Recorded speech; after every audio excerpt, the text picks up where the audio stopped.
नमस्कार दोस्तों, स्वागत है आप सभी का मेरे YouTube channel Jharkhand study classes में। मैं हूँ खुशी कुमारी। जैसा कि आप सभी को पता है, साहित्य काव्य कुंज में आप लोगों को निर्धारित कवि के बारे में पढ़ना होगा, यानी कि आप लोगों को कवि के जीवनी के बारे में पढ़ना होगा और उसमें कवि के नाम भी दिया हुआ है कि किन किन के बारे में उनका जीवनी पढ़ना है। तो सबसे पहले नाम आता है विद्यापति जी का। तो हम लोग सबसे पहले विद्यापति की जीवनी के बारे में जानेंगे। उसके बाद कबीरदास, सूरदास, जैसे कि टॉपिक वाइज दिया हुआ है, उसके बारे में आज हम लोग चर्चा करेंगे। तो आप लोग वीडियो के लास्ट तक जरूर बने रहे और चैनल में नए आए तो चैनल को जरूर सब्सक्राइब करें। तो चलिए हम लोग वीडियो स्टार्ट करते हैं। तो सबसे पहला कवि का नाम है विद्यापति, जिनका जन्म हुआ था दरभंगा में और ये तुलसीदास, सूरदास, कबीरदास तथा मीरा से पहले के कवि है। तो इनके बारे में चलिए देखेंगे क्या है। तो इनका पूरा नाम है विद्यापति ठाकुर और अन्य नाम से इन्हें जाना जाता है महाकवि कोकिल। और इनका जन्म है सन 1350 से 1374 के मध्य में, यानी कि ये मतलब श्योर नहीं है कि कब है, लेकिन इस समय के बीच में इनका जन्म माना जाता है। और मृत्यु माना जाता है 1440 से 1448 के मध्य में। और जन्मभूमि की बात करें तो इनका जन्म हुआ था विपसी गाँव, मधुबनी जिला, बिहार में। इनका पिता का नाम है श्री गणपति ठाकुर, माता का नाम है श्रीमती हासिनी देवी और इनका विषय है श्रृंगार तथा भक्ति रस। भाषा है संस्कृत, अवहट और मैथिली। और इनका जो कर्म है क्षेत्र संस्कृत साहित्यकार और पुरस्कार इन्हें मिला है उपाधि महाकवि का। तो इनका जो मुख्य जो बात है यहाँ पे लिखा हुआ है। और इनकी नागरिकता की बात करें तो ये भारतीय है। इनकी मुख्य रचनाएं हैं कीर्ति लता, मणि मंजरा, नाटिका, गंगा वाक्यावली, भूप परिक्रमा आदि। आगे हम लोग देखेंगे कबीरदास के बारे में। तो कबीरदास का जन्म स्थान है 1398 ईस्वी में उत्तर प्रदेश के वाराणसी के लहरतारा नामक स्थान में हुआ था। तो इनका जन्म हुआ था 1398 में उत्तर प्रदेश के वाराणसी में। और उपनाम की बात करें तो कबीरदास, कबीर परमेश्वर, कबीर साहब इनका उपनाम है। और माता का नाम है नीमा, पिता का नाम है नीरू जुलाहे और पत्नी का नाम है लोई, पुत्र का नाम है कमाल, पुत्री का नाम है कमाली और गुरु का नाम है स्वामी रामानंद। साहित्य है इनके साखी, शबद, रमेनी, सारतत्व, बीजक। कबीरदास की मृत्यु काशी के पास मगहर में सन 1518 में हुई। और इनके प्रमुख रचनाएं हैं साखी, शबद और रमेनी। तो आगे हम इनके जीवन परिचय के बारे में जानेंगे। तो जैसा कि यहाँ पे मैंने भी बताया कि उनका पालन पोषण एक जुलाहा दंपति नीरू और नीमा ने किया था और इनकी पत्नी का नाम लोई था और इनके 2 बेटा बेटी थे जिनका नाम कमाल और कमाली थे। और ये अपने आचार्य रामानंद को मानते हैं। तो इनके बारे में एक कहानी है जो कि हम आगे बताएंगे। सबसे पहले हम लोग कबीरदास के भाव पक्ष के बारे में जानेंगे। तो उनकी रचनाओं में आपको राम शब्द का प्रयोग मिल जाएगा और वो क्या थे, निर्गुण ईश्वर की आराधना करने वाले थे। और उन्हें एक कबीरदास को महान समाज सुधारक के रूप में भी जाना जाता है। और वो क्या करते थे, हिंदू और मुसलमान दोनों संप्रदाय की लोगों की कुरीतियों का विरोध करते थे और उनका अपने कविताओं के माध्यम से वे उनका जमकर व्यंग्य करते थे। कबीरदास की कला पक्ष के बारे में बात करें तो साधु संतों की संगति के रहने के कारण इनकी भाषा में पंजाबी, फारसी, राजस्थानी, ब्रज, भोजपुरी तथा खड़ी बोली का प्रयोग किया जाता है, यानी कि वे साधु संतों के साथ रहते थे, इसलिए इनके कविताओं में पंजाबी, फारसी, राजस्थानी, ब्रज, भोजपुरी, खड़ी बोली ये सभी भाषा को आपको देखने को मिलेगा। और इन्हीं भाषाओं में साधु, ककड़ी तथा पंचमेल खिचड़ी कहा जाता है। और इनकी दोहा शैली में आपको गय पदों तथा पद शैली का प्रयोग होते हुए दिखेगा। और श्रृंगार, शांत तथा हास्य रस का प्रयोग भी इनके कविताओं में मिलेंगे आप लोगों को। कबीरदास की शिक्षा के बारे में बात करें तो कबीर ने स्वयं कहा है, देखिए यहाँ पे क्या लिखा हुआ है, मरी कागज छयो नहीं, कलम गयो हाथ। यानी कि अनपढ़ होते हुए भी कबीर का ज्ञान बहुत व्याप्त था। तो वो अनपढ़ थे लेकिन उनके पास बहुत सारा ज्ञान था। साधु संतों एवं फकीरों की संगति में बैठकर उन्होंने वेदांत, उपनिषद और योग का पर्याप्त ज्ञान प्राप्त किया। यानी कि वे अनपढ़ थे लेकिन वे हमेशा किसके पास रहते थे, साधु संतों के पास, इसीलिए उन्हें बहुत सारा ज्ञान प्राप्त हुआ था। सूफी फकीरों की संगति में बैठकर उन्होंने इस्लाम धर्म के सिद्धांतों की भी जानकारी कर ली थी। देशाटन के द्वारा उन्हें बहुत अनुभव हो गया था। वे क्या करते थे, सूफी फकीरों के साथ भी बैठ के रहते थे, यानी कि उन्हें इस्लाम धर्म का भी उन्हें बहुत सारा ज्ञान था और हिंदू धर्म में भी उनका बहुत सारा ज्ञान था। आगे हम लोग कबीर दास के गुरु के बारे में बात करेंगे। तो यहाँ पे हम लोग एक छोटी सी कहानी को देखते हैं। तो यहाँ पे कहा गया है, कबीर ने काशी के प्रसिद्ध महात्मा रामानंद को अपना गुरु माना है। कहा जाता है कि रामानंद जी ने नीच जाति का समझकर कबीर को अपना शिष्य बनाने से इनकार कर दिया। तब एक दिन कबीर गंगा तट पर जाकर सीढ़ियों पर लेट गए, जहाँ रामानंद जी प्रतिदिन सुबह जल्दी उठकर स्नान करने के लिए आया करते थे। अंधेरे में रामानंद जी का पैर कबीर के ऊपर पड़ा, उसके मुख से राम निकल गया। तभी से कबीर ने रामानंद जी को अपना गुरु और राम नाम को गुरु मंत्र मान लिया। कुछ विद्वानों ने प्रसिद्ध सूफी फकीर शेख तकी को भी कबीर का गुरु माना है। सूरदास। तो सूरदास के जीवन परिचय के बारे में बात करें तो उनका नाम है सूरदास। जन्म हुआ था 1478 ईस्वी में। मृत्यु का स्थान है पारसोली और मृत्यु कब हुई थी, 1583 ईस्वी में। पिता का नाम था पंडित रामदास और गुरु थे उनके आचार्य वल्लभ भाचार्य। और भक्ति है कृष्ण भक्ति, ब्रह्मा का रूप सगुन, निवास स्थान है श्रीनाथ मंदिर, भाषा है ब्रज। काव्य कृतियाँ की बात करें तो काव्य कृतियाँ है सूरसागर, सूर सरावली, साहित्य लहरी और साहित्य में योगदान है कृष्ण की बाल लीलाओं तथा कृष्ण लीलाओं का मनोरम चित्रण किया है। और रचनाएं हैं सूरसागर, साहित्य लहरी और सुरावली। इनकी रचना सूर सरावली की बात करें तो ये ग्रंथ सूरसागर का सार भाग है जो अभी तक विवाद पर है, लेकिन सूरदास जी ने एक प्रमाणिक कृति है। इसमें 1107 पद है। और साहित्य लहरी की बात करें तो इस ग्रंथ में 118 दृष्टिकूट पदों का संग्रह है तथा इसका मुख्य रूप से नायिकाओं तथा अलंकारों की विवेचना की गई है। कहीं कहीं कृष्ण बाल लीलाओं का वर्णन 1-2 स्थलों पर महाभारत की कथा के अंशों की भी झलक दिखाई देती है। आगे भाषा शैली की बात करें तो सूरदास जी ने अपने पदों पर ब्रज भाषा का प्रयोग किया है तथा इनके सभी पद क्या है, गीतात्मक है। सूरदास के विवाह के बारे में बात करें तो कहा जाता है कि सूरदास जी ने विवाह किया था, लेकिन इनका कोई साक्ष्य प्राप्त नहीं है। फिर भी ऐसा कहा जाता है कि उनकी पत्नी का नाम रत्नावली था। इस प्रकार से हम लोगों ने सूरदास के बारे में जाना, उनकी कृतियों के बारे में, उनका जन्म स्थान, मृत्यु के स्थान, उनके गुरु के बारे में जाना, उनके विवाह संबंध के बारे में जाना। तो आगे हम लोग बात करेंगे तुलसीदास के बारे में। आगे हम लोग देखेंगे तुलसीदास के बारे में। तो तुलसीदास का जीवन परिचय को चलिए देखते हैं। तो उनका नाम थे गोस्वामी तुलसीदास, उपनाम था मानस का हंस, पिता का नाम था आत्माराम दुबे, माता का नाम था होसली, पत्नी रत्नावली, जन्म स्थान राजापुर बांदा, जन्म सन 1532 और मृत्यु हुआ था सन 1623 ईस्वी में। गुरु थे नरहरिदास। प्रमुख रचनाएं हैं इनके श्री रामचरितमानस, विनय पत्रिका, कवितावली, गीतावली और भाषा थी इसकी अवधि और ब्रज भाषा। और जन्म काल है भक्ति काल।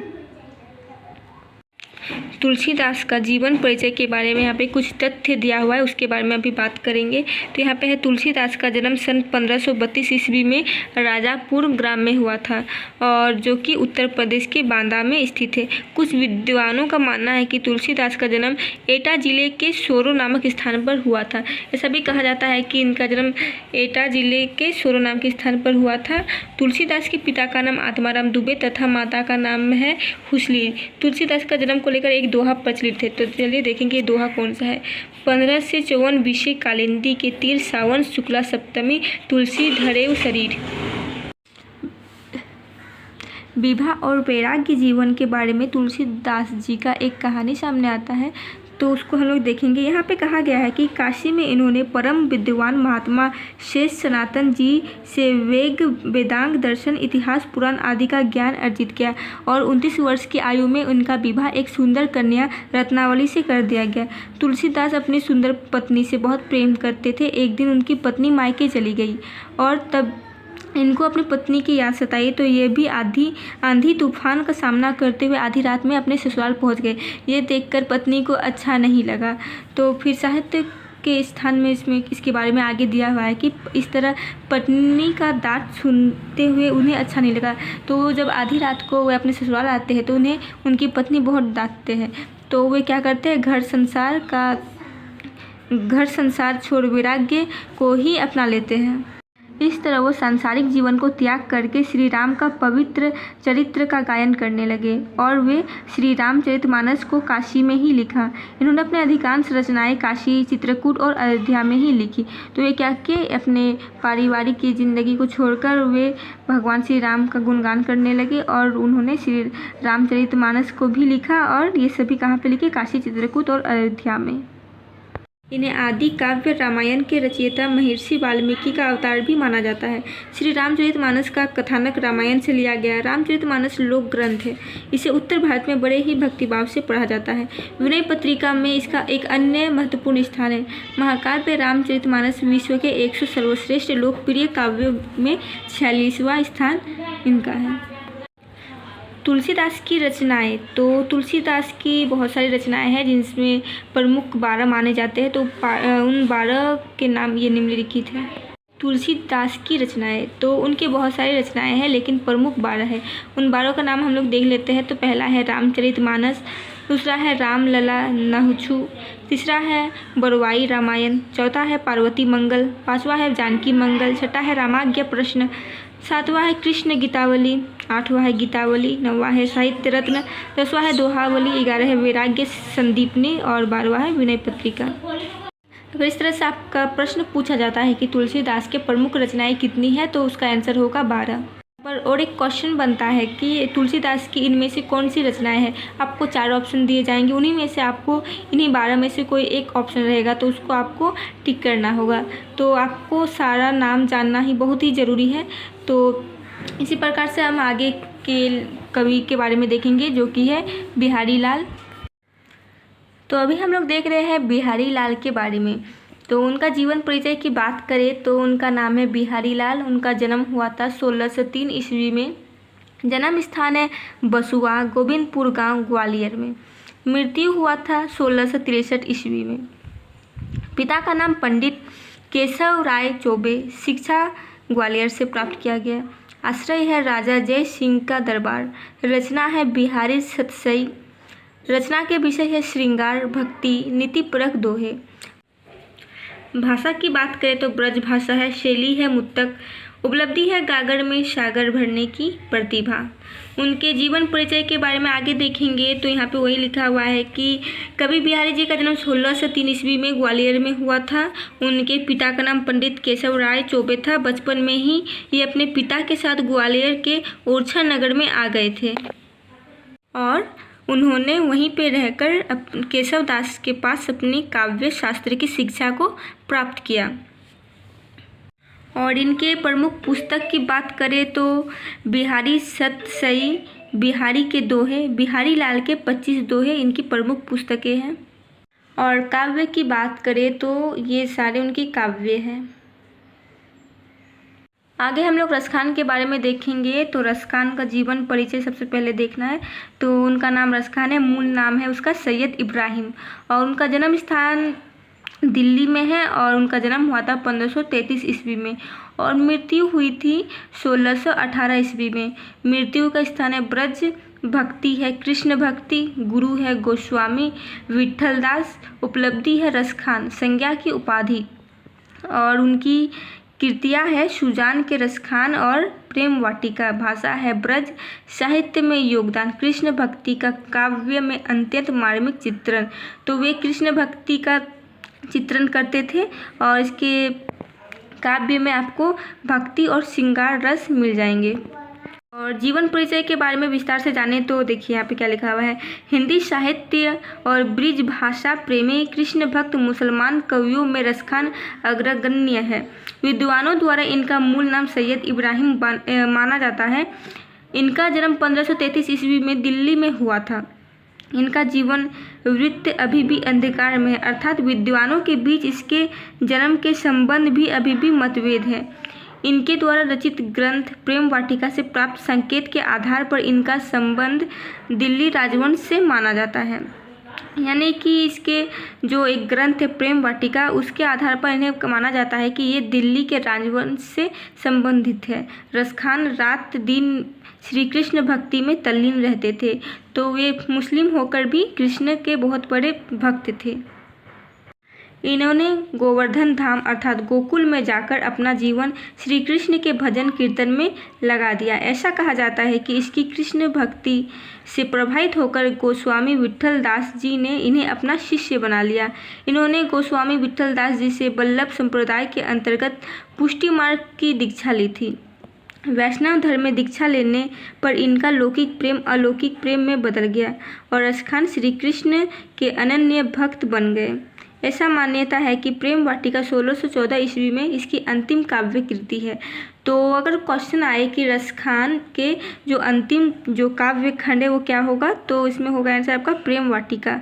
और संभवतः इस रचना के कुछ वर्ष बाद 1618 ईस्वी में इसकी मृत्यु हो गई। आगे हम लोग भूषण के जीवन परिचय के बारे में बात करेंगे। तो देखिए यहाँ पे क्या है, वीर रस से सर्वश्रेष्ठ कवि भूषण का जन्म 1670 ईस्वी में हुआ था और कहाँ पे हुआ था, कानपुर के तिकवापुर ग्राम में हुआ था। इनके पिता का नाम था पंडित रत्नाकर त्रिपाठी।